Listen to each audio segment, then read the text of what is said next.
Auntie, you can start. It's Oh,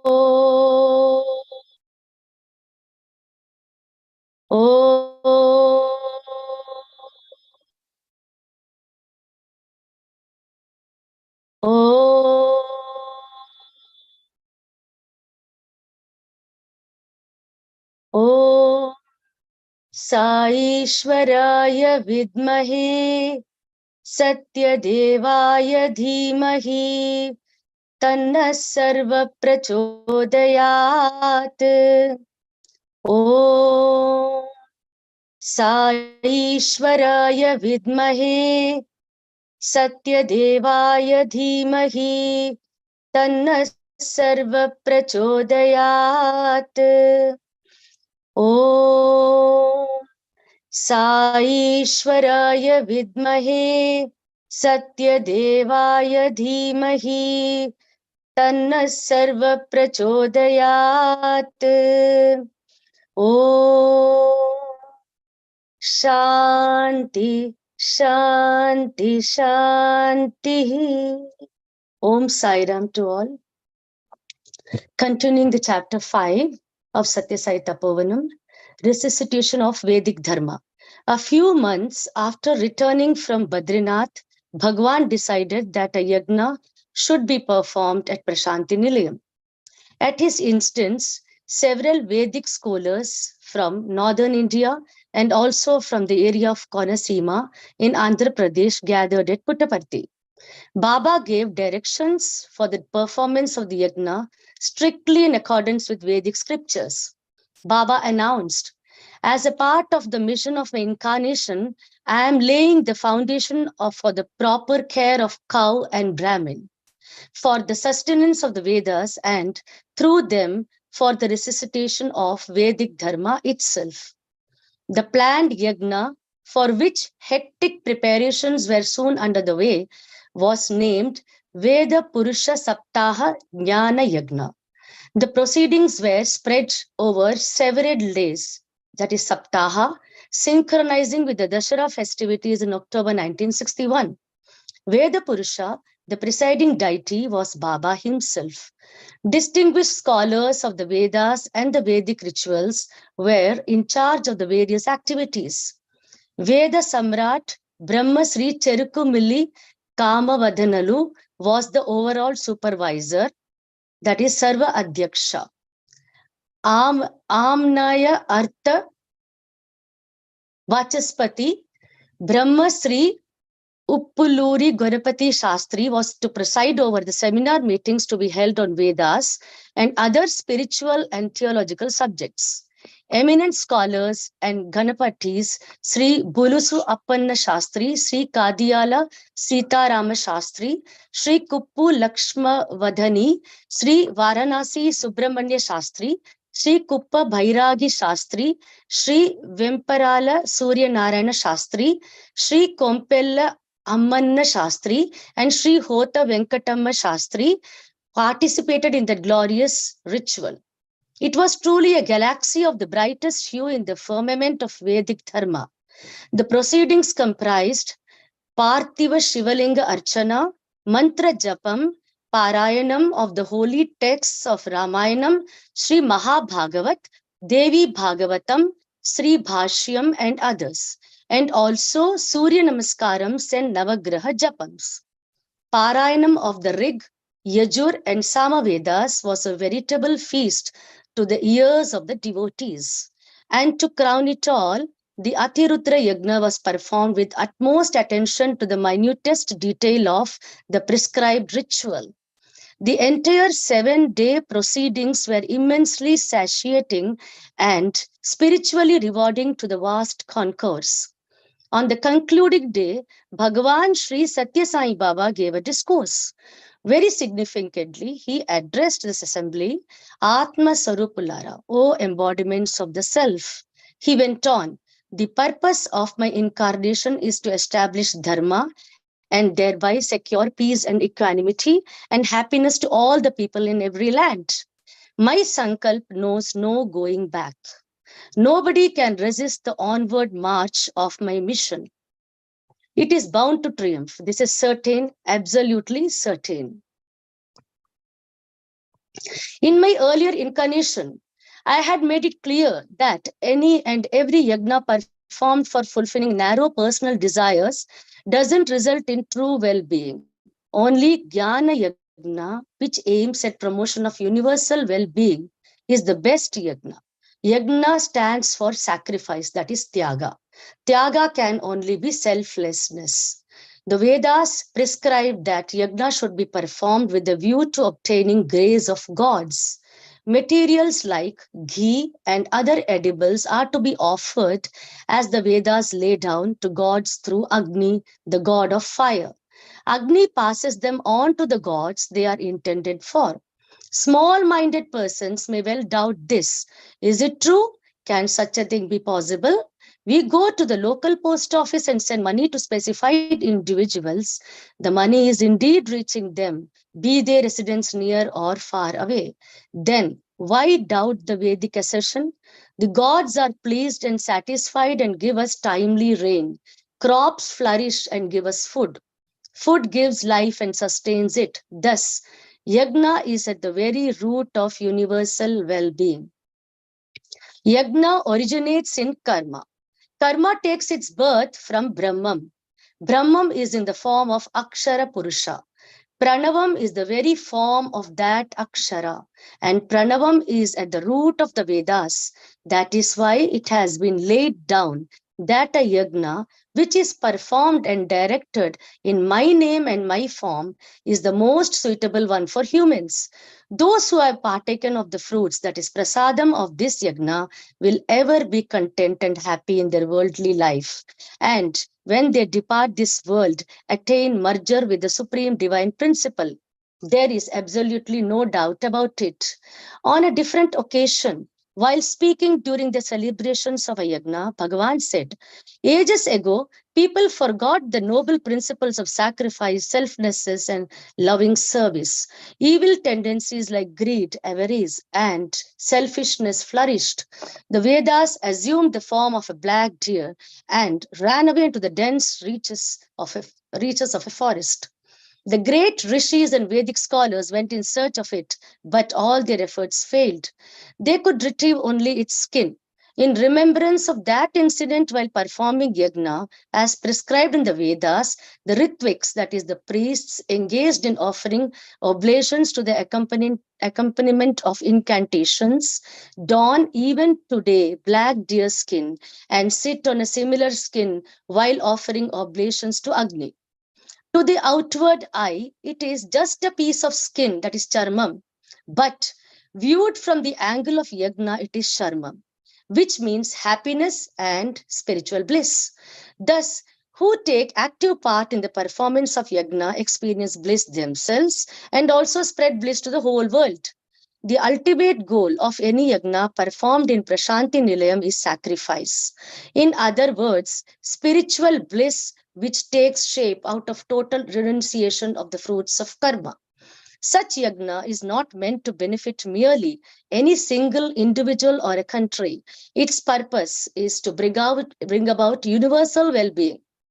At the conclusion of every yajna, and after the final rite of valedictory offering, that is Purnahuti, offering to Agni whatever materials remain out of what had been initially collected for the yajna, Swami personally sprinkled the holy waters of the ritual on the thousands of people present at the venue, thereby bestowing on them spiritual absolution.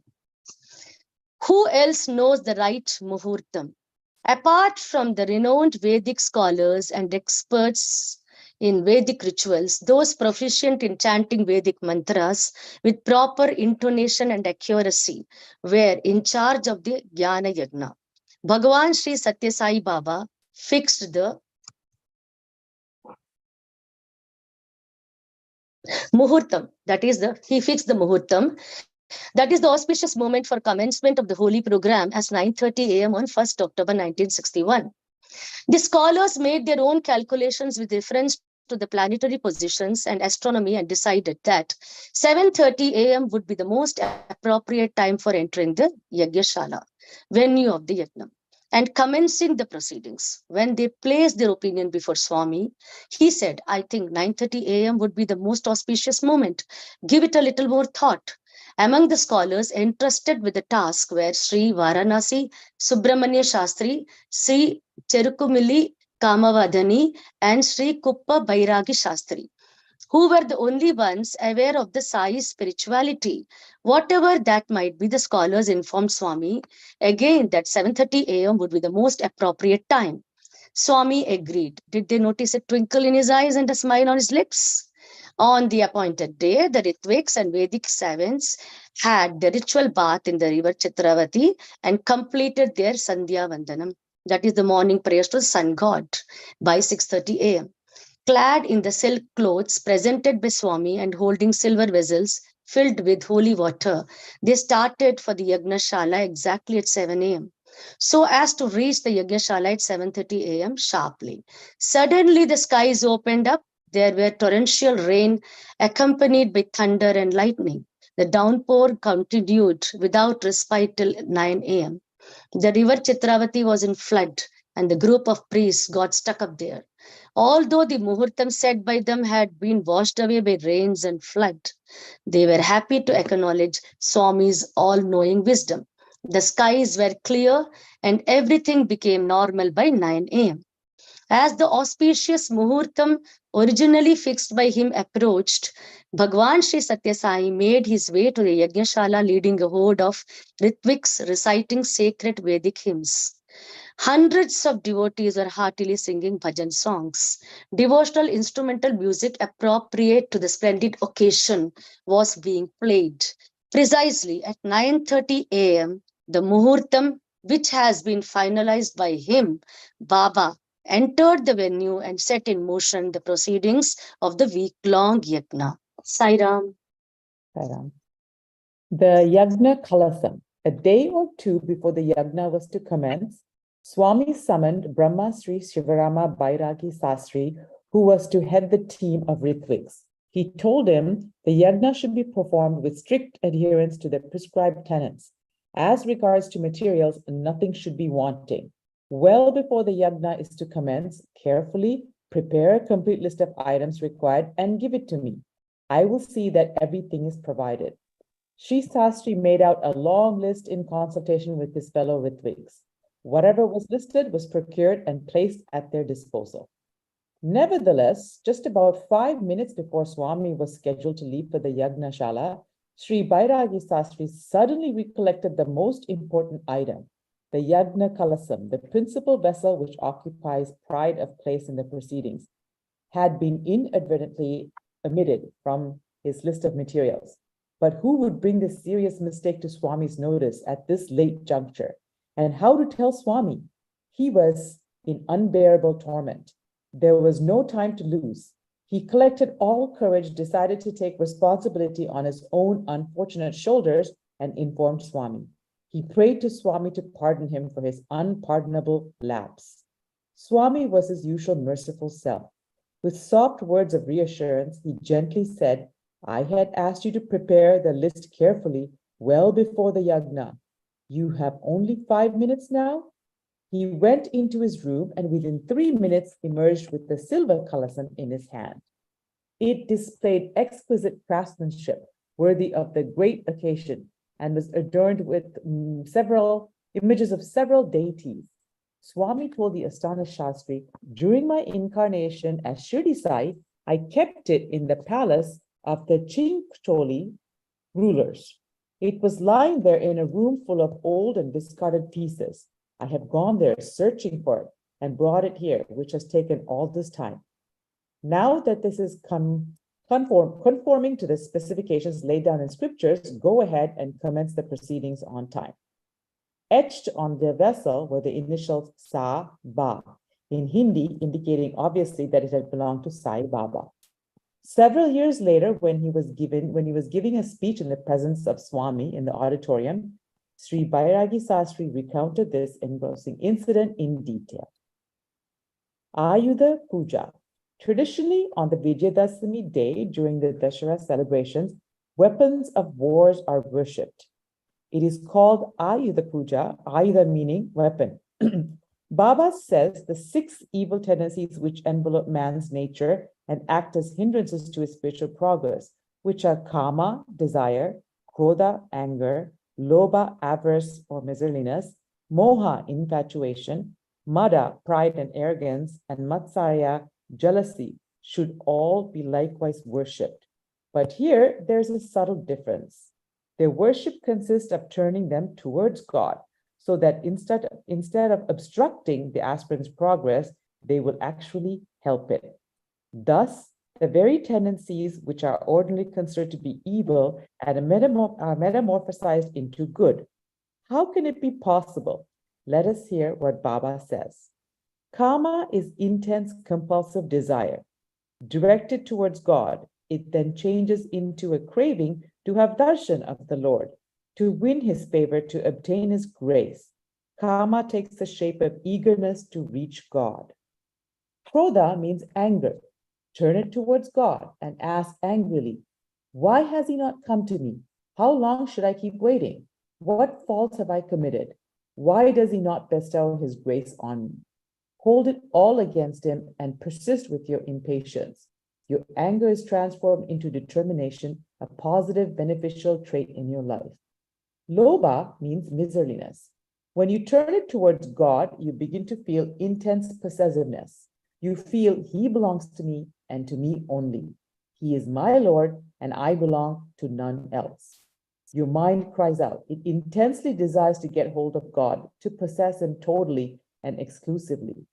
Lobha transmutes itself into intense craving for God and helps one to hold on to him with single-minded possessiveness. Moha means infatuation, loss of one's sense of discrimination. When it is directed towards God, one feels that one cannot live without God. Live in this world holds no charm, has no meaning any longer without the company of God. Then the mind refuses to hear, to reason, cares for no one, it turns crazy in its longing for God. Moha transforms into blind and compulsive devotion to God. Mada means pride coupled with arrogance. When you turn it towards God, you feel, I have the support and grace of God. I have great clout. None can dare to cross my path. I fear nothing. How can God desert me? Such thinking changes Mada into faith and trust in God. Matsarya means jealousy. When it is directed towards God, you will feel, my God, my own Lord is being enticed away by somebody. He is distancing me. Such thoughts make you agitated, and you find that your Matsarya is soon transformed into overpowering desire for closeness with God. Lions in a circus dutifully obey the ringmaster. Similarly, if man's 6 evil tendencies are subordinated to their master, they lose their natural wilderness and become subdued. This is the true meaning and significance of the Ayudha Pooja. Some of the devotees brought pearls, corals, and gold to be offered as oblations in the Yajna Kundam, ceremonial fire in which ritual offerings are made to Agni during the Yajna. Swami exhorted them, make offerings of your gunas in the Yajna Kundam. Those are the precious pearls and jewels you will do well to give up. When performing yajna, one should aim at achieving a higher goal of elevating one's soul. That really is the glorious version of the arduous process of yajna. Om Shri Satya Sai Parabrahmane Namaha. Shanti, Shanti, Shanti. End of chapter 5. Chapter 6, the Supreme Divinity. This is the human form in which every divine entity, every divine principle, that is to say, all the names and forms ascribed by man to God are manifest. You are very fortunate that you have a chance to experience the bliss of the vision of the Sarva Divata Swarupa now in this very life, Baba. Baba transcends every other god. The great Rishi Gaga was a learned scholar of astronomy. He was also the holy priest to the Yadava dynasty. He was the author of a Sanskrit treatise called Garga Samhita. At the commencement of that work, he described the qualities and nature of a full and complete incarnation, Purna Avatar. Yasmin Sarvani Tejamsi Vilenayam Daswati Jasi Tam Vadanti Para Pare Sakta Paripurnatanam Swam. That incarnation of the Supreme, which encompasses within itself the divine glory of all the gods, is the full and complete incarnation. Bhagwan Sri Satya Sai Baba satisfies this description in all respects. Pedu Putbutu, ardent devotee of both Shirdi Sai and Satya Sai, wrote a book called Sri Satya Sai Vratha Kalpam, which described the procedure of ritualistic worship of Bhagwan. She kept the finished manuscript safely in her box. When she opened the book, one day she found that numerous modifications and alteration had been made in it in red ink. They were all in the unmistakable hand of Bhagwan himself. Wherever she had used the word Sarva Devata Swarupa while referring to Swami, meaning the embodied form of all gods, they were altered to read Sarva Devata Atita Swarupa, meaning the form that transcends all gods. Centuries ago, when the Telugu saint composer Putana was translating the epic Sri Maha Bhagavatam from Sanskrit to Telugu, Lord Sri Rama himself, it is said, contributed to this text. In the same way, Bhagwan Sri Satya Sai Baba amplified Pedaban's text in his own hand. Thereby he proclaimed to the world in writing that he transcends every god. To cite his own words, this, my human form, embodies all dharmas, faith, and divine powers, shaktis of all gods. Never doubt this at all. If you install this divine form of mine on the throne of your heart with unshakable faith, you will be able to have a glimpse of my pristine universal form. I will prove that every form, every attribute which man cherishes and worships as pertaining only to God belongs to the form of Sai only. As Sri Maha Ganapathi, Swami Amritananda, disciple of the celebrated saint of Arunachalam, namely Sri Ramana Maharishi, traveled from Arunachalam to Puttaparthi for Bhagwan Sri Sai's darshan. Bhagwan drew close to him and in his sweet voice addressed him Amritam. Swami Amritananda was thrilled. The great saint Ramana used to address him in identical manner with the same affection and touch of intimacy. Sai Baba's call, he felt, was a lila with special significance. During conversation with the 85-year-old Amritananda, Swami told him, in your 7th year, you perform Ganapati Hunam, oblations in holy fire, continuously for 45 days. As you made offerings in the Homa Gundam, you recited a sacred mantra containing Bija Ashkaras, sacred and spiritually charged root letters sounds, Om, Shrim, Hrim, Klim, and Glim, at the rate of 1,000 times every day. Are you aware what scriptures say about the beneficial result of that raga? It is said that if a devotee performs it on the prescribed lines at the conclusion thereof, the elephant-headed Lord Maha Ganapathi emerges out of the Homagundam resplendent in his golden complexion and gives divine darshan and blessings to devotee. Did you ever have such a darshan? Amritananda replied, I was then only a boy of 7 years. Could the divine darshan of Maha Ganapathi be obtained merely through offerings in the Homa Gundam? Sri Sai Baba assured him, it is only because of the result of that recitation of mantra and offerings then made that you have come into my presence now at this advanced age. You shall receive the benefit of that Hunam right now. Scriptures never go wrong. Amritananda was asked to look towards Swami as he did so. He saw in the place of Bhagwan Maha Ganapathi's glorious form with marvelous complexion. Sairam. Om Samasta Loka Sukhino Bhavantu. Samasta Loka Sukhino Bhavantu. Samasta Loka Sukhino Bhavantu. Om Shanti Shanti Shanti Om.